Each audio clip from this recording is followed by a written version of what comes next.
एक बार की बात है, गौतम बुद्ध गांव में पेड़ के नीचे बैठकर गांव वालों को क्रोध के ऊपर समझा रहे थे, उसके ऊपर सत्संग दे रहे थे और समझा रहे थे कि किस प्रकार क्रोध एक इंसान को किस तरीके से पूरी तरह नष्ट कर देता है। जब किसी इंसान को क्रोध आता है तो वह किसी के बारे में नहीं सोचता है, मूर्ख बन जाता है और इस प्रकार की हरकतें करने लग जाता है जिससे उसका विनाश निश्चित होता है। सारे गांव वाले इस बात को बहुत ही ध्यान से सुन रहे थे कि क्रोधित व्यक्ति कभी भी अपना आपा खो सकता है और किसी के साथ ही कोई भी व्यवहार कर सकता है। जब यह इसे विषय आगे बढ़ने लगा तो गांव वाले इस विषय को बहुत ही ध्यानपूर्वक सुनने लगे, लेकिन बीच में बैठा हुआ व्यक्ति थोड़ा विचलित हो रहा था। उसे लग रहा था कि यह सारी की सारी बातें उसे सुनाई जा रही है, क्योंकि उसे बहुत क्रोध आता था। जैसे जैसे यह विषय से आगे बढ़ता गया उस व्यक्ति का क्रोध और बढ़ता गया और अपने स्थान से खड़ा होकर गौतम बुद्ध के पास गया, उनके मुंह पर थूक दिया और कहने लगा, क्या फालतू की बातें कर रहे हो, क्या बकवास कर रहे हो, हमें तुम्हारी यह फालतू की बातें नहीं सुनना, जहां से चले जाओ। जब गांव वालों ने देखा कि वह व्यक्ति गौतम बुद्ध के साथ किस प्रकार का व्यवहार कर रहा है, गांव वाले गुस्सा हो गए और उसे मारने के लिए दौड़ पड़े। लेकिन गौतम बुद्ध अभी भी शांत थे और उसी मनोभाव में थे जिस प्रकार पहले वह सत्संग दे रहे थे।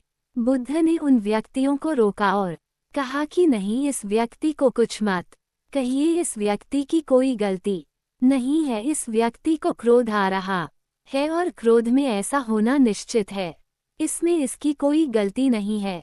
सभी गांव वाले आश्चर्यचकित हो गए कि गौतम बुद्ध के साथ इस व्यक्ति ने इतना कुछ किया, लेकिन गौतम बुद्ध अभी भी शांत है और उस व्यक्ति के खिलाफ कोई भी बात नहीं सुन रहे हैं।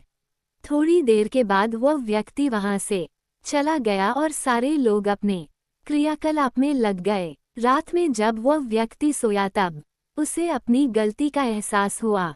सुबह उठकर वह जल्दी गौतम बुद्ध के पास पहुंचा और उनके पैरों में गिर कर रोने लगा, कहने लगा कि मुझसे बहुत ही बड़ी गलती हो गई है, मुझे माफ कर दीजिए कि मैंने आपको कल बहुत ही अपशब्द कहे, बहुत ही बुरा व्यवहार किया और इसके लिए आप जो सजा मुझे देना चाहते हैं वो दें। गौतम बुद्ध ने उस व्यक्ति को उठाया और कहा कि मैं बीते हुए दिनों की बातों को याद नहीं रखता और तुम्हें भी यही करना चाहिए। तुमने अपनी गलती मानी और उससे सीख ली। कहानी से सीख, क्रोध हर एक इंसान को आता है और वह अपने साथ बहुत कुछ लेकर जाता है। इसलिए अगर आपकी जिंदगी में भी कभी क्रोध आता है तो उस समय के गुजर जाने का इंतजार कीजिए, क्योंकि क्रोध थोड़े समय के लिए आता है लेकिन मैं आपकी जिंदगी से बहुत कुछ लेकर चला जाता है।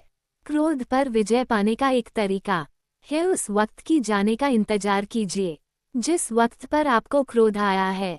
उस वक्त पर आप शांत रहिए और उस पल के गुजर जाने का इंतजार कीजिए, जिससे आपकी जिंदगी में सब कुछ अच्छा होगा।